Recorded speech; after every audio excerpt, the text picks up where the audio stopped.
एक नए टॉपिक को डिस्कस करते हैं जिसका नाम है फेज रूल। जब हम लोग पेपर थर्ड की बात करेंगे तब उसमें 3 यूनिट के ऊपर ध्यान केंद्रित करो। Number 1 phase rule, number 2 thermodynamics and number 3 electrochemistry. तीनों से बराबर मात्रा में 17 नंबर के क्वेश्चन आते हैं। होता क्या है कि सब लोग थर्मोडायनेमिक्स पहले नंबर पे, इलेक्ट्रोकेमिस्ट्री दूसरे नंबर पे, और समय बचा तो फेज रूल करते हैं, जबकि इन दोनों से अच्छा फेज रूल है। और फेज रूल को अगर हम लोग पहले तैयार करें तो 17 नंबर पासिंग मार्क इसमें तैयार हो जाता है। हमको कल नहीं पता था कि हमको आज फेज रूल बताना है। तो अब देखो, ये जो फेज रूल है बहुत इंपॉर्टेंट टॉपिक है बीएससी 2 के हिसाब से। 50 में से 17 से 18 नंबर इसके अंतर्गत आते हैं और ये कंपैरेटिवली आसान है in comparison to electrochemistry and thermodynamics. This phase rule was given by Willard Gibbs.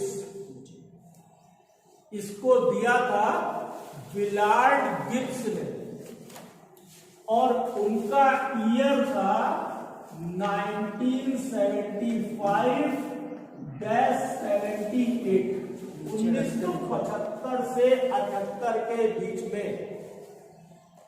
और उनका जो काम था वो काम था थर्मोडायनेमिक्स में। थर्मोडायनेमिक्स उनका जो काम था वो था थर्मोडायनेमिक्स में। और he was an American physicist. वो एक अमेरिका के भौतिक शास्त्री थे। तो फेज रूल किसने दिया है? विलार्ड गिब्स ने दिया है। विलार्ड जे गिब्स पूरा नाम था उनका। In the year 1975-78 in his paper entitled Thermodynamics, and he was an American physicist, और वो अमेरिका के फिजिसिस्ट थे। फेज रूल को समझने के लिए हम लोगों को 3 चीजें समझनी होंगी, 3 डेफिनेशन समझनी होगी। Definition number 1 phase, definition number 2 component, and definition number 3 degree of freedom. 3 term जब समझेंगे तब फेज रूल को समझेंगे। Phase, degree of freedom and component. तो let us discuss phase. Phase को डिस्कस करते हैं। तो phase is represented by P. Phase को कहीं पे भी लिखेंगे तो पी से रिप्रेजेंट करेंगे। इन फेज रूल, फेज रूल में फेज के लिए हमेशा पी का प्रयोग करते हैं। और अब इसकी डेफिनेशन सुनो, बहुत ही अच्छी सी डेफिनेशन है। Any homogeneous part of an heterogeneous system which is physically distinct and mechanically separable is known as phases. किसी विषमांग तंत्र का समांग हिस्सा जो कि भौतिक रूप से अलग दिखाई पड़े और यांत्रिक रूप से पृथक किया जा सके, प्रावस्था या फेज कहलाता है। Any homogeneous part of an heterogeneous system which is physically distinct and mechanically separable is known as phase. उसको हम लोग फेज कहते हैं। अब let us see examples. Example, number 1, example number 1, mixture of gas, गैसों का मिश्रण। जैसे ये हम लोग का एटमॉस्फेयर है जिसमें हम लोग बैठे हुए हैं। There are number of gases present in it, बहुत सारी गैसेस इसमें मौजूद है, लेकिन हमको देखने में अलग अलग नहीं दिख रही, ना हम लोग पकड़ पकड़ के अलग कर सकते हैं। तो इसमें फेज की संख्या हमेशा बढ़। जैसे mixture of nitrogen and oxygen, how many phases? 1। Mixture of nitrogen, oxygen, carbon dioxide, argon, xenon, helium, जितने भी हैं, फेज का नंबर 1, क्योंकि ना तो वो भौतिक रूप से अलग दिखाई पड़ेगी और ना ही यांत्रिक रूप से हम लोग इसको पृथक कर सकते हैं। यांत्रिक रूप से पृथक करने का मतलब कि पकड़ के अलग रख देना, छान के निकाल लेना, या डिकैंट करके निकाल लेना, निथार के निकाल लेना, वो सब यांत्रिक पृथक्करण है। अब जैसे मान लो हम लोग ने एक ग्लास लिया और इस ग्लास में वाटर भर दिया, इट इज वाटर लिक्विड, इसके अंदर मौजूद है वाटर लिक्विड और इसमें छोटे छोटे से ट्यूब्स पड़े हुए हैं, and that tubes are of ice. अब हम लोग से कोई पूछे कि how many phases are present in this glass, तो हम लोग लिखेंगे 2। क्यों 2 है? क्योंकि हमको देखने में दिख रहा है, पानी दिख रहा होगा अलग से और आइस के टुकड़े दिख रहे हैं, और आइस के टुकड़े को पानी से पकड़ पकड़ के बाहर हम लोग रख सकते हैं, छान के अलग कर सकते हैं। तो इसमें फेज का नंबर हो गया 2, जो फेज का नंबर हो गया 2। अब मान लो इमिसिबल लिक्विड है, इमिसिबल लिक्विड, अमिश्रणीय लिक्विड, जैसे हमारा सरसों का तेल और पानी दिया गया, खूब अच्छी तरह से हमने सेक किया और छोड़ दिया।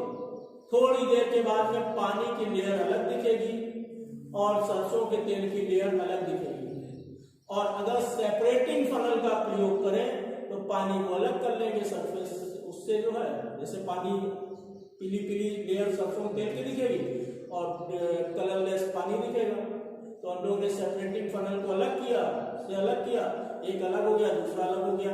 तो इमिसिबल लिक्विड अगर है, अमिश्रणीय लिक्विड, तो नंबर ऑफ फेजेस इज 2, जो फेज की संख्या होगी वो 2। अब मान लो मिसिबल लिक्विड, अल्कोहल और पानी को मिला रखा है या दूध और पानी को मिला रखा है, और कोई पूछता how many phases are present in milk having water, 1 phase, क्योंकि दो अलग अलग दिख नहीं रहा और दोनों को हमारे पास कोई विधि भी नहीं कि हम लोग अलग अलग कर सकते। तो miscible liquid is 1, miscible liquid हम लोग का 1 है।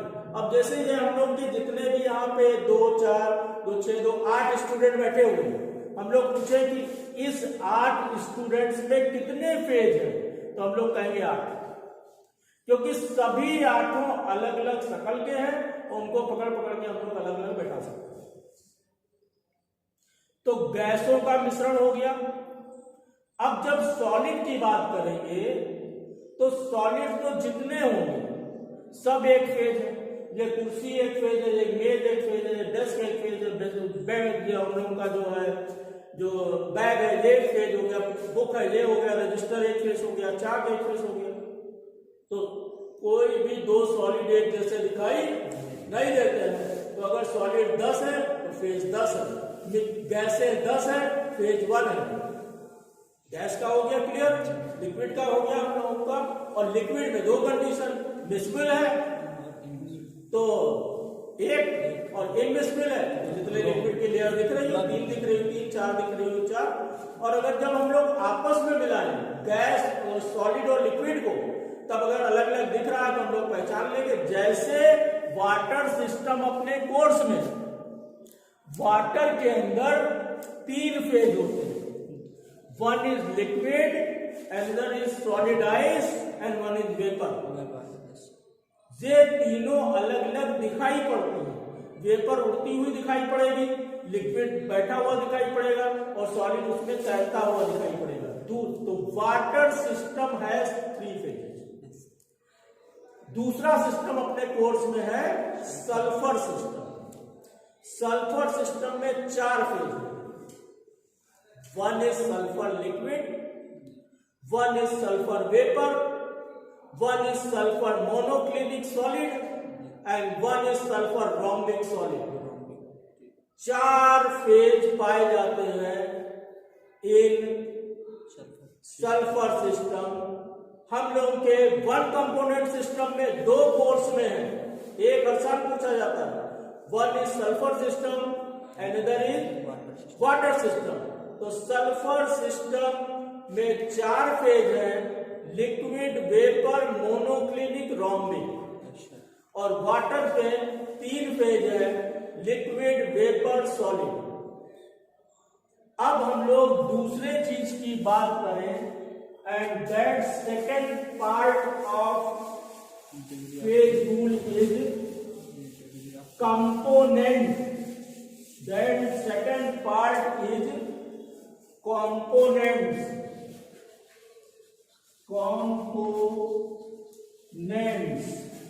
It is represented by capital C. Component is represented by capital C and its definition is minimum amount of chemical formula by which all the phases of a system is represented is known as component. किसी भी system के सभी phase को प्रदर्शित करने वाले फार्मूले की कम से कम संख्या। मान लो कहीं पर 3 फेज है तो अधिक से अधिक संख्या तो 3 हो गई, लेकिन कम से कम संख्या जिससे तीनों फेज रिप्रेजेंट किए जा सके is known as component. And our water system which has 3 phase, liquid, solid and gas, all are represented by H2O. Hence, it has one component system. ये एक 1 कंपोनेंट सिस्टम है। हम लोग बात करें सल्फर सिस्टम की, हमारे पास वो सल्फर सिस्टम, तो इसमें होता है मोनोक्लिनिक, रॉम्बिक, लिक्विड एंड वेपर, लेकिन सबका फार्मूला होता है S. All has formula S. तो इसे भी एक 1 कंपोनेंट सिस्टम है, जैसे वाटर एक 1 कंपोनेंट सिस्टम है, हम लोगों का सल्फर भी एक 1 कंपोनेंट सिस्टम है। Sulphur is also a 1 component system. मुझे समझ में आया? अब 2 क्वेश्चन एग्जाम में बहुत पूछे जाते हैं कि when calcium chloride carbonate is heated, how many phases and components are present, and when ammonium chloride is heated, how many components and phases are present. पहला क्वेश्चन है कैल्शियम कार्बोनेट, इसको heat करें तो कितने कंपोनेंट होंगे और कितने phase होंगे। सील्ड ट्यूब में इट इज सॉलिड। इसको जब हम लोग हीट करते हैं then we get calcium oxide solid and CO2 gas.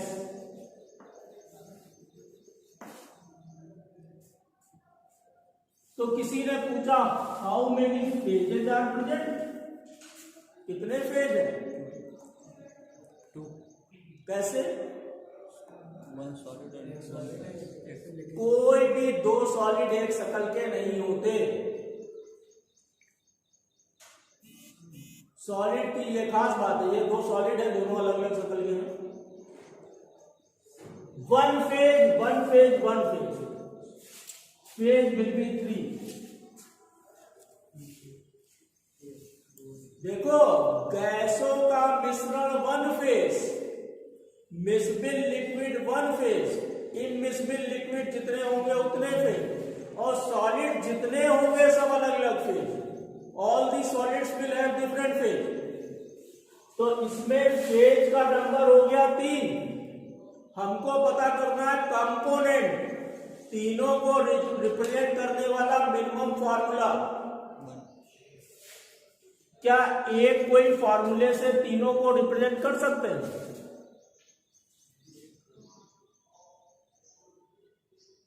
कोई एक फार्मूला लिया जाए, तीन फार्मूले हमारे पास है, CaCO3, CaO और CO2।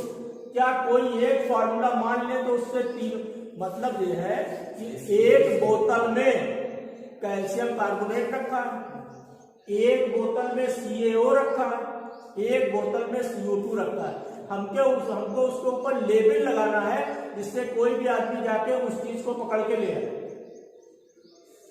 तो क्या कोई एक फार्मूला हो सकता है? जैसे मान लो CaCO3 एक फार्मूला मान लिया, तो CaCO3 के बोतल पे CaCO3 चिपका दिया, पता चल गया CaCO3 भरा हुआ। लेकिन क्या CaO में हम CaCO3 चिपका सकते हैं? नहीं चिपका सकते। CO2 में चिपका सकते हैं? नहीं चिपका सकते। तो अब हम लोग एक तो नहीं हो सकता है। अब बात करते हैं दो की। दो में हम इसको और इसको मान ले, इसको और इसको मान ले, या इसको और इसको मान ले, और तीनों मान के देखते हैं क्या होता है।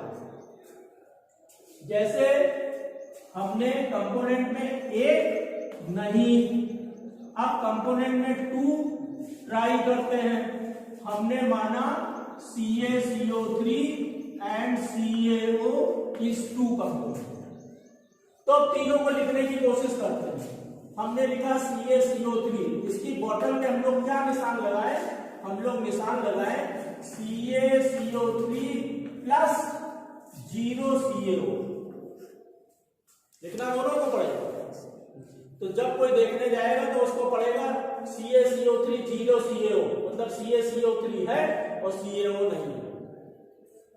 फिर हमने लिखा CaO, तो हमने लिख दिया 0 CaCO3 और प्लस CaO, और हमको लिखना है CO2, तो हम लोग लिख देंगे CaCO3 माइनस CaO। CaCO3 में से CaO को माइनस कर दो तो बचा CO2। दिमाग लगाना है इसको। मिनिमम केमिकल फार्मूले की बात, जिससे तीनों फेजेस के ऊपर लेबल लगाया जा सके। अब हम लोग दूसरा देख लेते हैं। मान लो हमने CaCO3 और CO2 को मान लिया, CaCO3 और CO2, तो जो बॉटल CaCO3 की होगी उस पर लिखेंगे CaCO3 प्लस 0 CO2।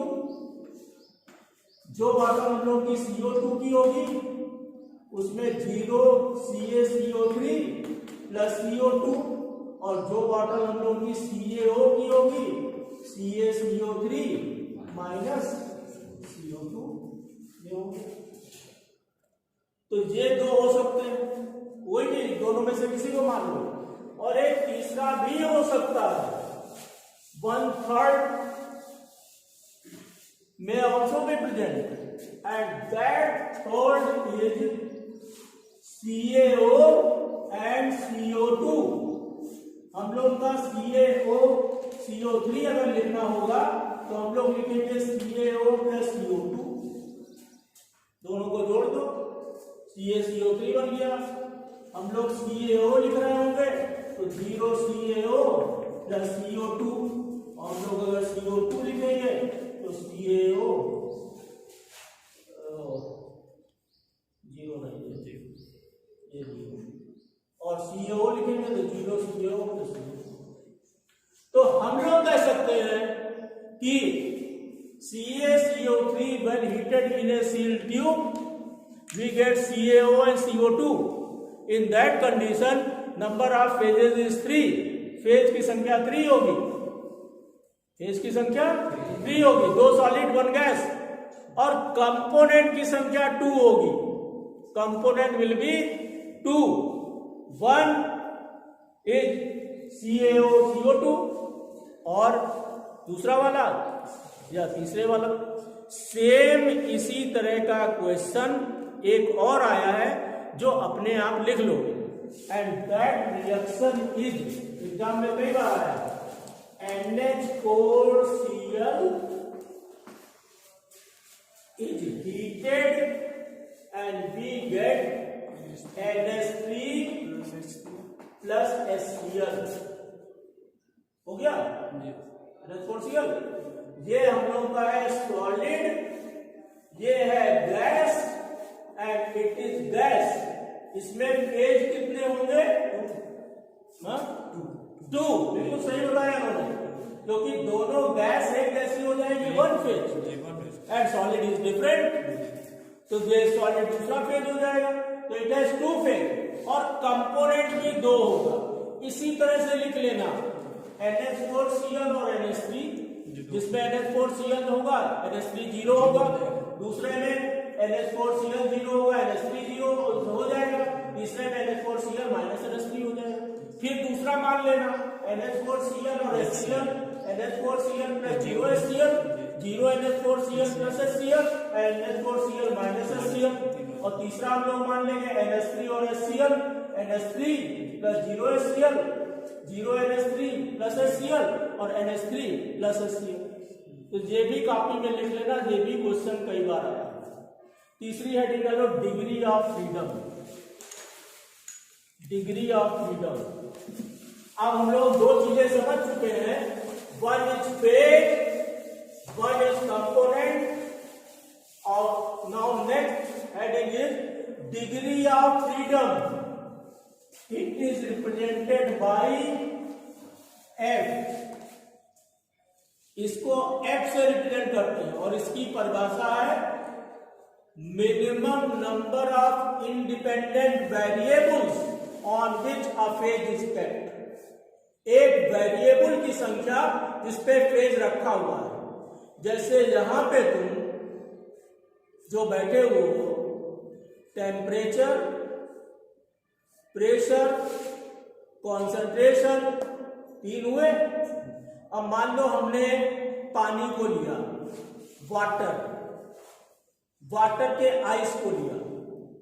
तो वाटर का आइस प्रेशर पे निर्भर है, टेम्परेचर पे निर्भर है, लेकिन कॉन्सेंट्रेशन पे निर्भर नहीं है. तो वहां पे डिग्री ऑफ फ्रीडम हो गया 2. Minimum number of independent variables on which a phase is kept is known as degree of freedom and variables are pressure, temperature, concentration. If F is equal to 0, system is non-variant. कोई परिवर्तन नहीं कर सकते. अगर करेंगे तो phase गायब हो जाएगा. If F is equal to 1, then monovariant, एक वेरिएशन कर सकते हैं. If F is equal to 2, bivariant, we can vary 2 को हम लोग वेरी कर सकते हैं. तो after discussion of phase, component and degree of freedom, now comes phase rule. Exam में जब फेज रूल लिखने को आएगा तो जितना आज हमने पढ़ाया है वो पूरा लिखना है. Because phase rule is very simple. It is equal to F is equal to C minus T plus 2. It is phase rule. F is equal to C minus P plus 2. F is degree of freedom.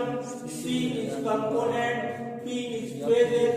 It is given by W.J. Gibbs in 1875 to 78. He was an American physicist in his paper entitled Thermodynamics. तो यहां पे आके हमारा phase rule के definition पूरी हो गई. अगले टर्न पे हम लोग वाटर सिस्टम डिस्कस करेंगे.